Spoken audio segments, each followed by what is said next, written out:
Welcome. Welcome, welcome. This is the Banner Saga 2. My name is KiwiSlayer and I'm going to play this game with you guys, and I have no idea what this game is. No idea at all. But I thought we should try it out together. And if you like the game, please leave a like, subscribe, leave a comment, and say you want more. I'm thinking maybe I'm going to do this like a one-time video only. But if I get enough comments, I will continue, of course. But I'm thinking it's more funny if you get to play the game yourself. So I want to try it out, just to give you a taste of it. I have no idea what it's about or if it's even good, but we'll see. Watch recap. Yes? Because when I didn't the sun play the first stopped one. in the sky, life continued as normal. Then the stone-armored dredge reappeared, ancient foes from the far northern reaches, and the world was thrown into chaos. Giant Varl defenders were slaughtered, their strongholds destroyed.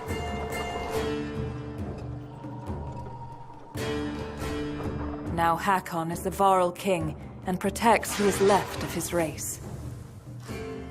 Rook, a humble hunter and father of Alet, found himself leading frightened clansmen towards safety. His caravan crossed paths with Juno and Eyvind, two of the mysterious spellweavers known as Menders, who know something about the massive, mountain-breaking serpent on the loose. In Borsgard, a town under the protection of the mercenary leader Bolverk, both Varl and humans stood against a dredge general, the immortal Sunder, known as Bellower. Juno devised a way to stop Bellower, but it cost the life of one held dear.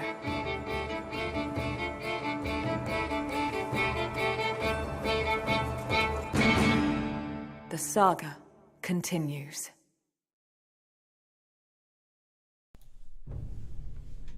Alright then. That was a nice recap. Let's start a new game then. I will be Alet. Since the tragic events of Borsgard, the families of the caravan looked to Alet, daughter of Rook, the former leader, to guide them. Though young, her compassion for others and ability with a bow, have impressed all but the most stubborn clan leaders. Calling on her personal resolve and lifetime friendship with the archer Odlief and the massive warrior Ivar, Alet must continue her father's work of seeing the caravan to safety of the distant capital city, Arberang. There's a text for Rook if you like to read it. Okay, so you choose who dies, practically. If I'm Alet, that means her father died. If I'm Rook, that means his daughter died. I could import from your earlier game if you played the previous game, but I didn't, so I'm going to choose this.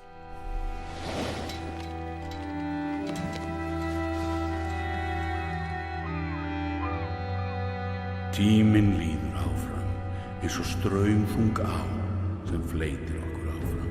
Time continues washing over us, moment after moment, like waves on a coast.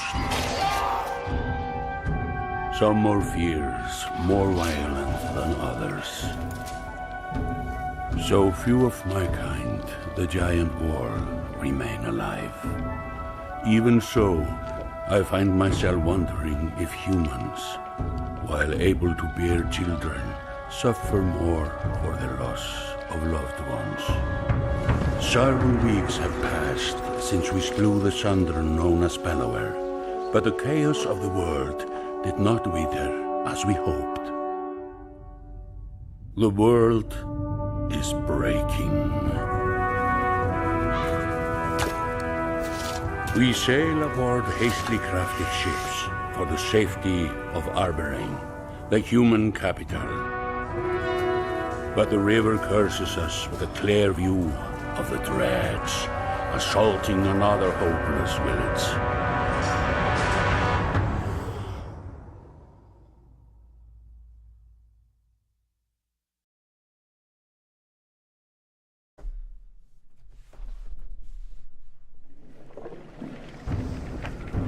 Okay. This looks like a strategy game.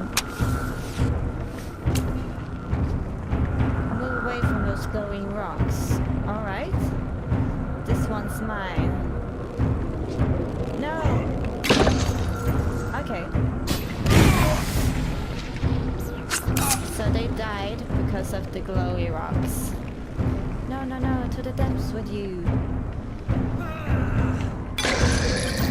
It seems like all my people with blood. There we go. They're all dead. Oh, here I am, Amulet. And I will kill you all, apparently. We'll handle the rest, pull back. My thanks, stranger. Better let him keep fighting. Click check mark to continue.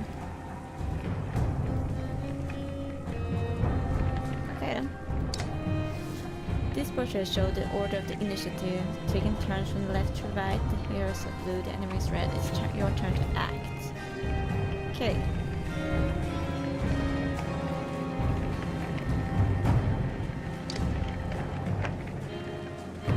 Movement happens before action. This ring shows Ivor is active. The blue tiles around him shows where he can move.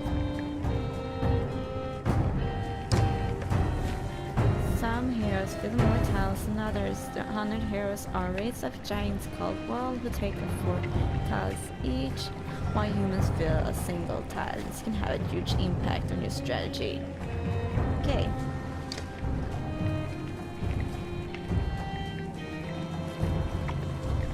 And then charge an enemy, click the tile on which they stand. You can choose to either tear the enemy's strength or break his armor.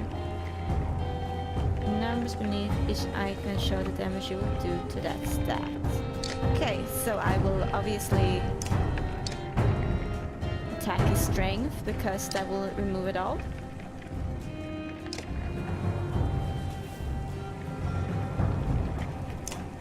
Yes, okay, yeah, I understand. Armor blocks strength damage, but you can reduce by break attack. By breaking armor, you're enough to take more damage in the future. Alright. So if they had high...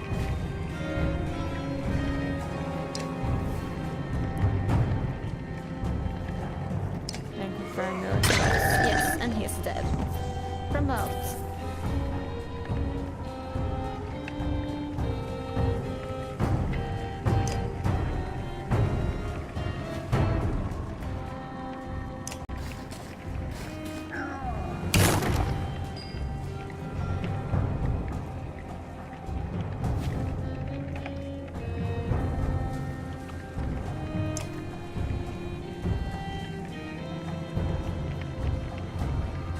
Willpower. At the cost of 1 willpower for each step that includes a gold tile. That means 2 golds. Now I had 3, so...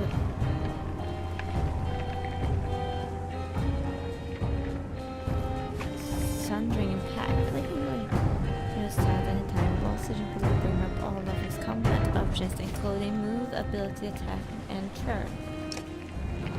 Yes. Standard attacks only affect a single baby, but Haken has a special ability that gives him a unique advantage.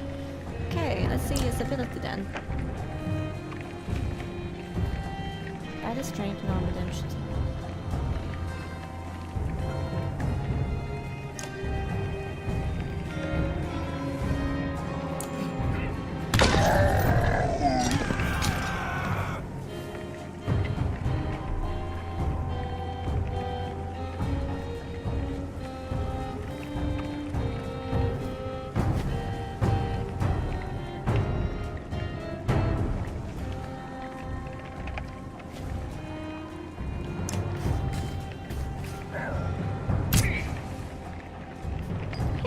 damage at all. Really?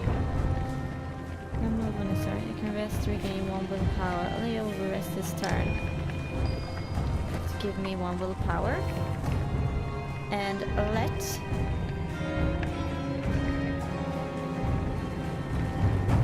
Put willpower can be used to boost the damage. Click the dredge granted attack.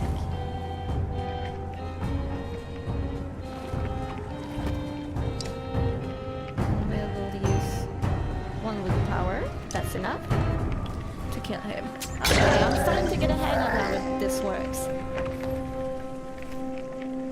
Great. That was a tutorial though. The villagers' reactions range from terrified by the foes to awestruck at your arrival. Their leader approaches and bows in front of Ivor. Your timing makes me think the gods have returned. Please, He stops when Ivor nods his head towards you. The man peers under your hood. A girl leads those who saved us from those things. She ordered us to land, and those things are dredged like the ones you probably heard about as a kid. Between losing so many clansmen and this, I feel I'm not myself. I thank you, child. I'm not a child. He whips his clothes back with a flourish. I am Aleo, the Skald. And your name? Alette. And this is Ivor. Ah, names destined for this history. Sounds like the brave poet is going to use us in a few proper verses. I'll even make them rhyme, given the time. His smile seems genuine, as much as the concern that follows. Do you have any idea what might be causing the deep rumbling underfoot? Deep rumbling? Could be that giant serpent again. The serpent in the sun. Radomir? I'm no holy man, but joking about dead gods feel wrong. I don't think the sun serpent will break mountains and try to swallow us all. Who would say the sun stopped in the sky like it is? I'm so bad at voices. Oh, well. Alea looks skeptical. Tell me, did you just come from Borsgard? We heard rumor the Sunder Bollower was sacking the town. We killed Bollower. Alea pauses and looks to Ivor, who confirms the statement with a nod. History indeed. Sunder slayers are among us. Depths. There are so many questions to ask. They'll have to wait until we're all safely back on the long ship and leaving this place. The Skald nods his understanding, but another question creases his brow. Leave? Not to sound ungrateful, but this place is all we have. It's our home. I felt the same way when Skoga was overrun. Except we had the sense to leave while we were able. But my children, you don't understand. I know exactly what it means to be a child stripped from your home and family. Aleo takes a step back before lowering his head. Packing and tending to our dead would take some time, but I'll have everyone on the ship soon. You watch Leo rejoin his family. Moves his hands too much when he talks. It's unsettling. You smile, but you say nothing. People think we're heroes now. The world is breaking in more ways than one. It's not the first time you've been called a hero, Ingvar. Ivor, your father's closest friend, looks unamused. He's one of the Giants known as Warl and has fought Dredge in the northern winters, personally killed one of their generals, the Sunder race, and lost an arm to the Sunder Bellower. Your humor reminds me of your father, since we're talking about things we'd rather avoid. I know he's scum, but I don't know how to let him go. No doubt Olif could help more with that than a fatherless, loveless war like me. You look up to see Ivor staring off in the distance. Rook was the closest things I had to a friend. I wish I would have done more to protect him. You suddenly hear the centuries of life in Ivor's voice and imagine all he has seen. Ivor. I'm not sure you do let go. You just keep going. He walks towards the village, leaving you alone with your thoughts.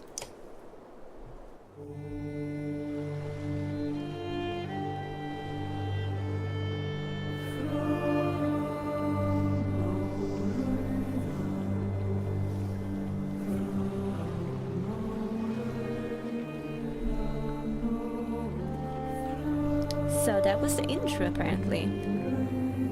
Really good as far? This far, I mean. Chapter 8. From their homes must all flee. 12 supplies! And something more I didn't see. The traveling merchants are surprisingly well stocked. You in the old world, dubbed Scrivener, says, since Borsgard our number have grown, people have scavenged for food and eaten it too. Regardless, we need plenty of supplies considering our destination. Where can I find the merchants?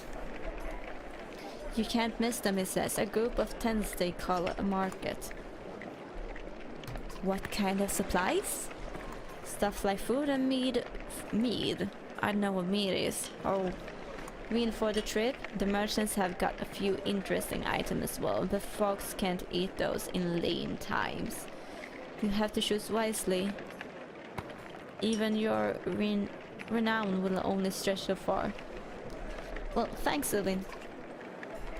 Of course, it says. Oh, almost forgot. There's something ruffling the feathers of the ravens. The mercenaries who followed us from Borsgard. Chat with their leader, Bulwark, but be careful. It's not like Otherworld.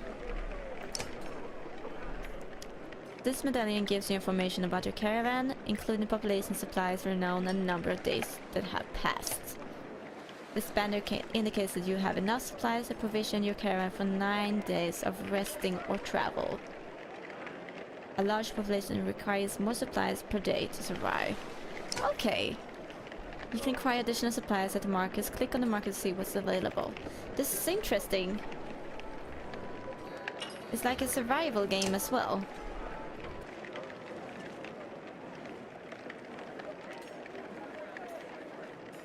Add 15 more supplies to carry on the area. To the left will show how the supplies affect your caravan.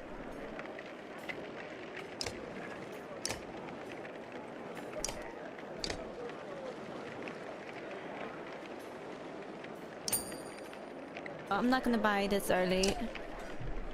Okay, so this is someone I can speak to, I think. The Val mercenary leader, Bulwark, and a rather large female fighter are talking to Juno, a member of the Spellweaving Menders Council. Bulwark looks annoyed. Nothing unusual. There is no haggling on this. You already accepted the offer in Borsgard. Get this one to do it. Get me to do what? If Yuna is surprised by your presence, it doesn't show. She continues to stare straight at the wall. I like to see the survival of this caravan, something I doubt you care to do. She's a little small for such a big hole, isn't she?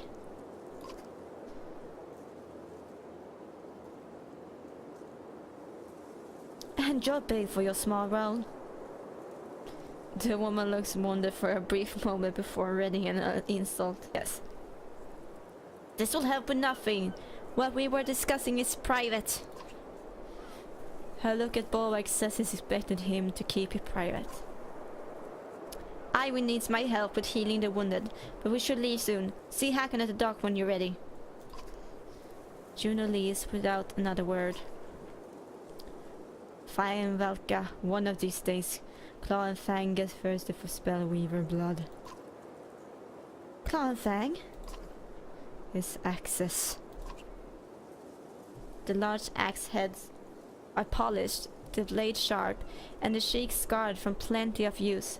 But it's the grey handles that stand out. They're unlike anything you've seen before. So you're leading the rabble now? Only to Aberrang, then it's King Sminov's job. Like he's got the answers to any of this.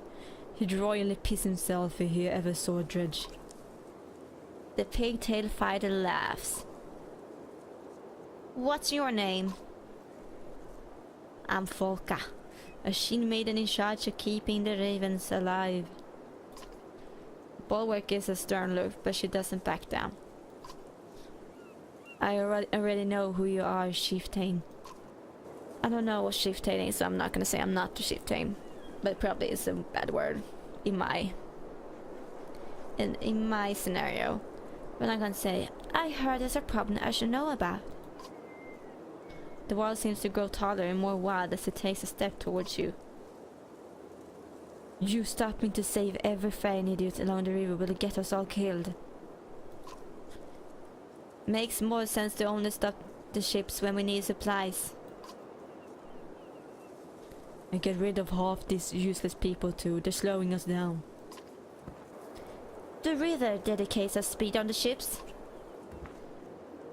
You got rowers, use them. I'd hate for an accident to happen out in the water. Bulwark snorts and turns his attention to a large sealed cart behind him.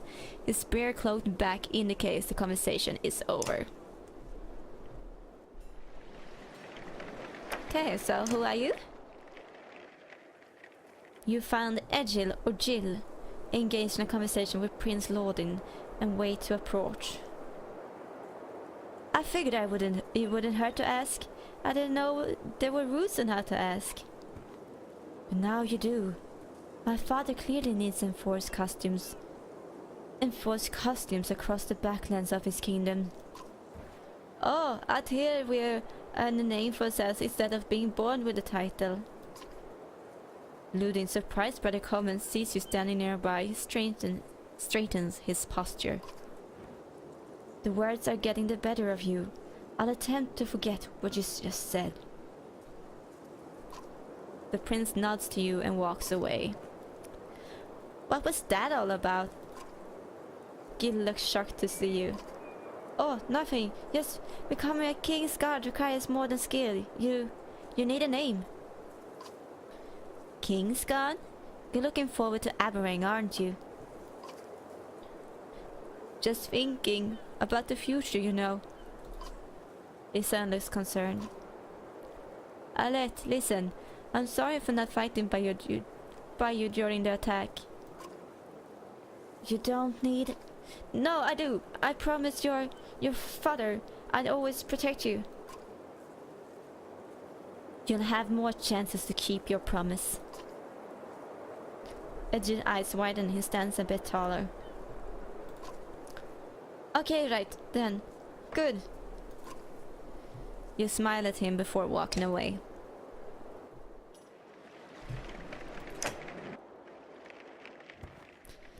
Oddleaf, a friend and mentor, is demonstrating fletching an arrow to a few people as you approach.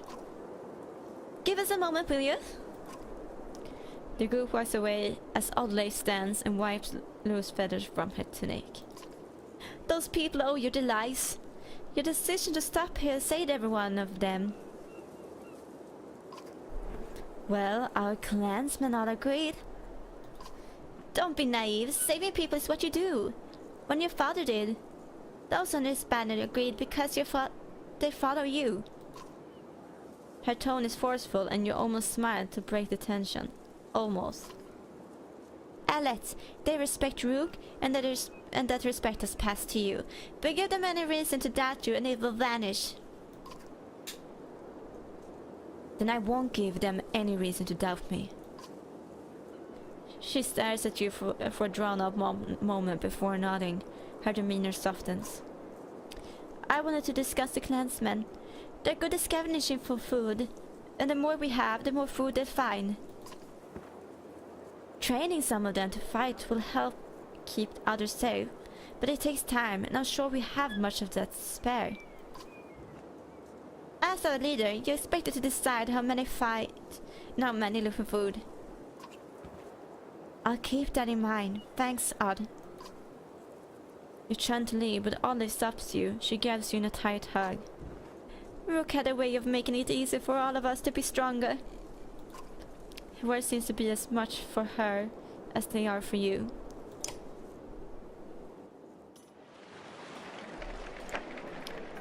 It says leave there and rest. Normal caravan morale does not affect your hero's willpower in battle. Maintain sufficient supplies and rest in camp to improve morale.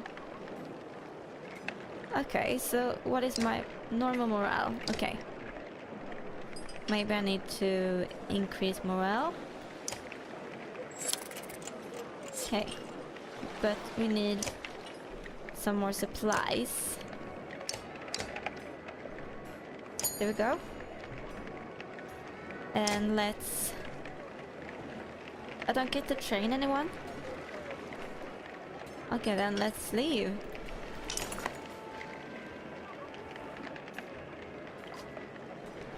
Hakon, a warrior recently acknowledged as king of the wall, paces on the dock. Not sure I was made for this, he says as you approach us. Commanding in battle is one thing, but deciding how many chickens we need to bring. I can help if you need it. The giant raises his eyebrows. You get your own battles to fight, little one. I hear men saying they don't want to follow a girl, and proving yourself while being compared to the previous leaders of your clan isn't easy. His mood darkens. Wagner's death still doesn't sit well with me. I aim to figure it out, but for now, let's sail. Let's depart. After lighting the funeral pyre, the last villagers find seats on your rickety longship built of scrap wood scavenged in Borsgard. The ravens find space around a large cart on their back-sailed vessel, or slowly move all the boats into the river's current. Well, that was certainly interesting.